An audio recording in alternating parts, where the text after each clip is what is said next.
grandchildren, the parents that are with us this morning, in particular, Yatataya Nawakwi, Bajembele,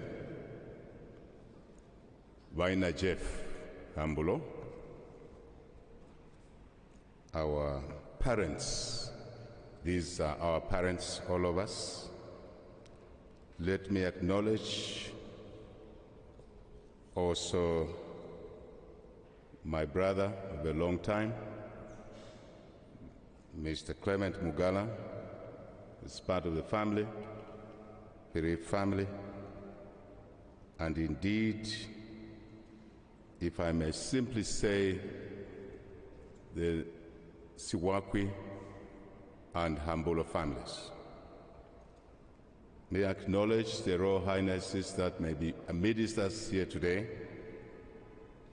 Let me acknowledge Chief Justice, Representative, Speaker of the National Assembly, Representative, my colleagues, Cabinet colleagues, those that are serving now, and those that served our country before our time.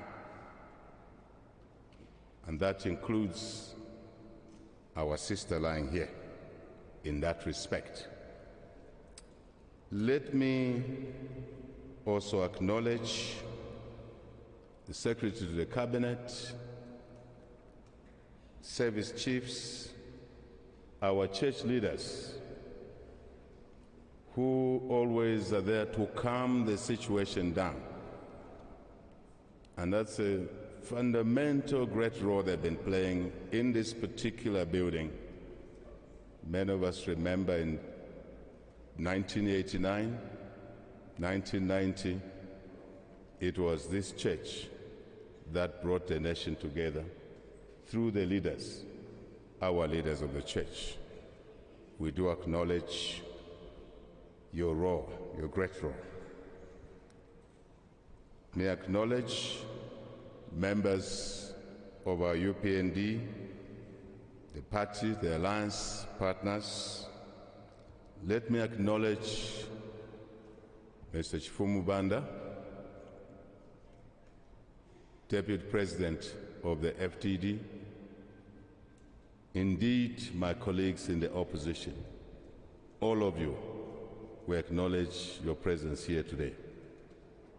I think this is the way it should be when we have a common problem or challenge.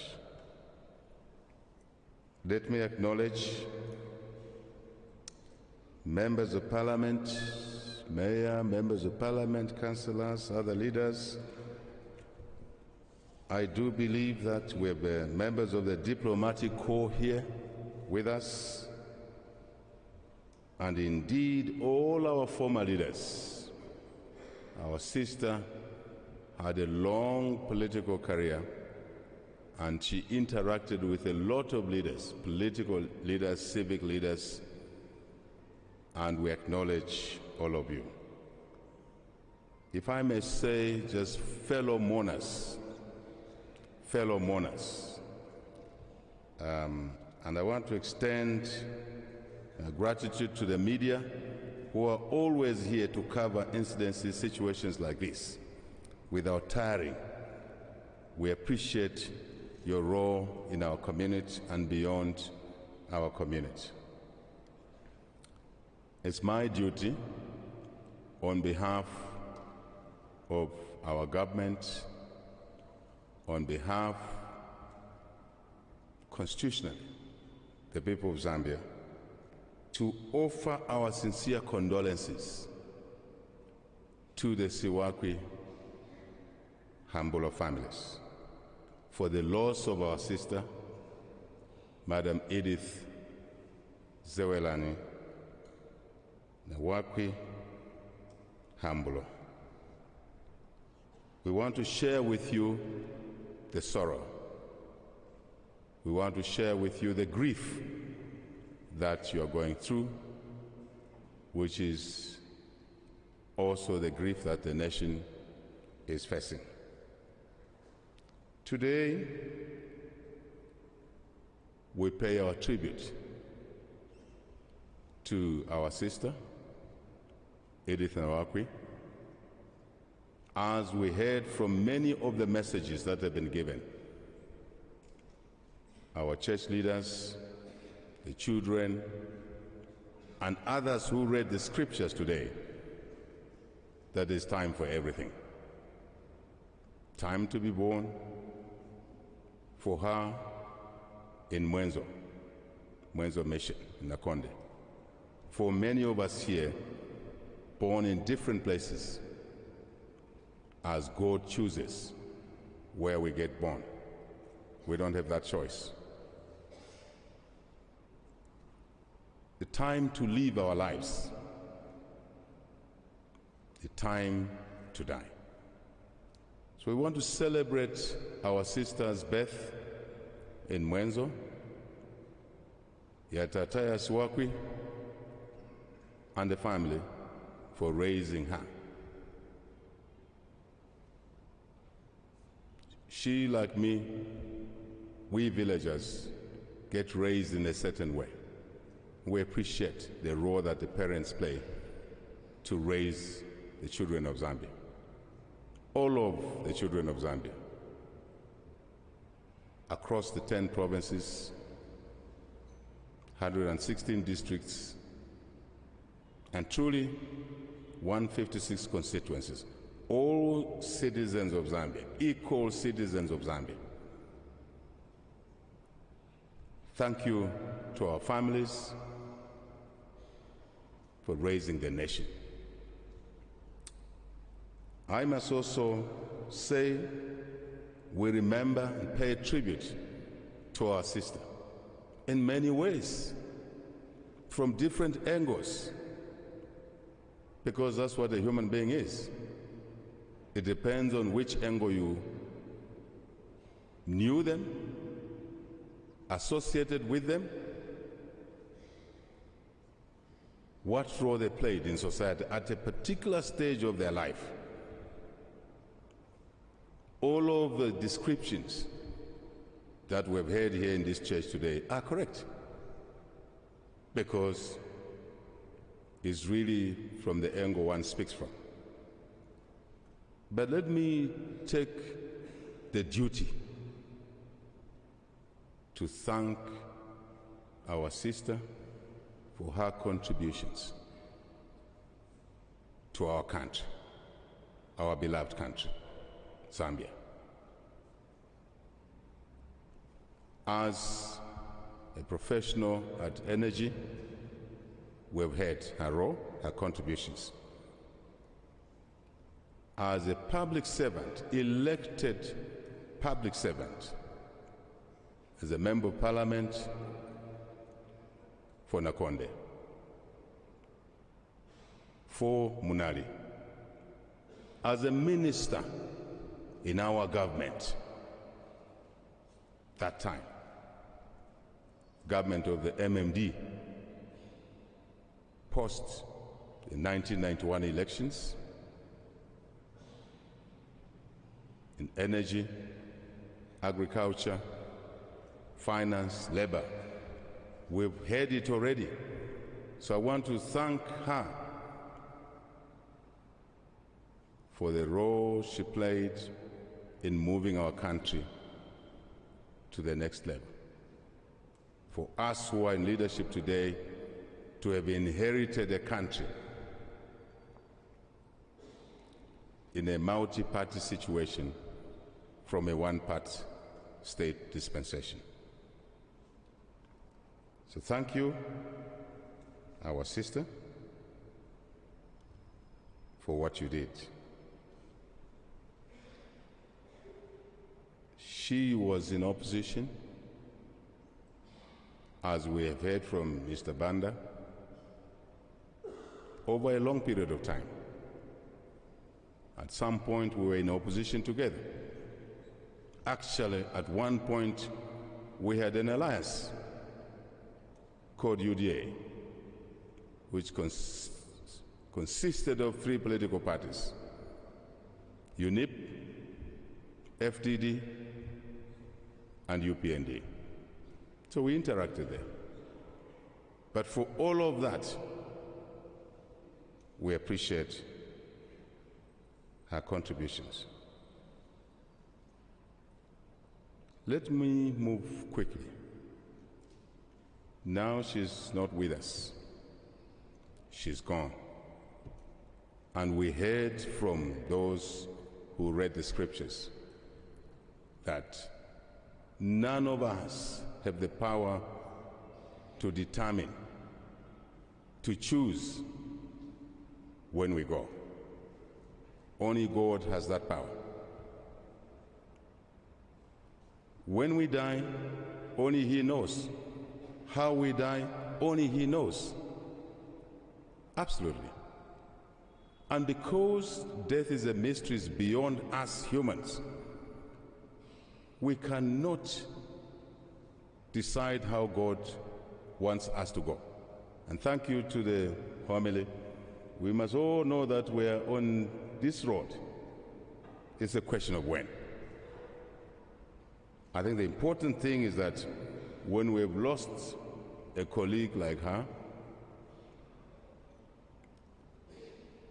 we act responsibly as a nation. We don't use the death of a person to paralyze ourselves, to create more anguish to the children. It's an opportunity to reflect. It's an opportunity to say, our colleague is gone. What is our responsibility? Our responsibility is to mourn her in dignity. Our responsibility is to do our part to ease the burden that the family is facing. Because when she was alive, that's a time for us to have done certain things for her. But now that she's gone, we act responsibly. I'm following a lot of chatter, social media. As I said, we know each other differently. But really our duty as a society is to say, one of us is gone, let's lighten the burden. Let's support the family to mourn and bury her honorably. It's not a time to engage in a sluggish march, exorcise each other. No, I don't agree with that. I don't believe that's the way we provide leadership. Is to say to the family, how do you move on now? For the children, Jeff is gone. Not long ago, the mother is gone. What support do we render to them? I actually think society is not measured by the number of conflicts that arise. Society is measured by the maturity in how we deal with the issues that confront us, not slugging each other down every day. It's to create a window of opportunity to do the right things. That's what I call responsibility.